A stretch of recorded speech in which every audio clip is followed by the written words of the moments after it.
اقوال حضرت علی علیہ السلام،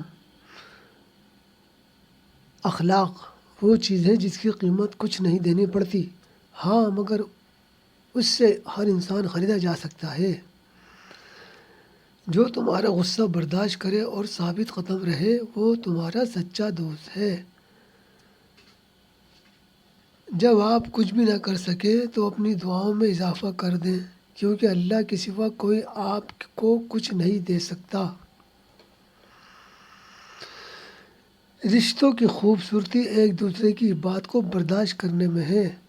بے عیب انسان تلاشی کرو گے تو اکیلے رہ جاؤ گے۔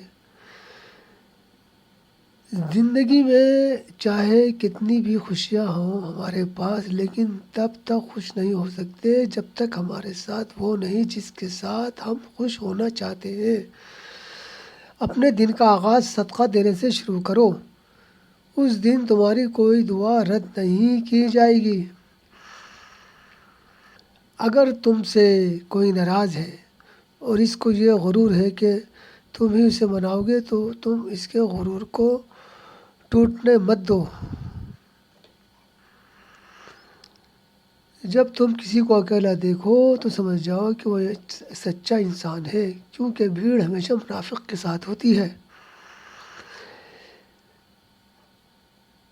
جہاں عزت، سچائی، خلوص نظر آئے وہاں دوستی کا ہاتھ بڑھاؤ، ورنہ تمہاری تنہائی تمہاری بہترین ساتھی ہے۔ اگر جاہل خاموش رہتے تو لوگوں میں اختلاف نہ ہوتے۔ اپنے والدین کا خیال رکھو، تمہاری اولاد تمہارا خیال رکھے گی۔ جب رزق میں کمی واقع ہونے لگے تو کثرت سے اللہ سے استغفار کیا کرو۔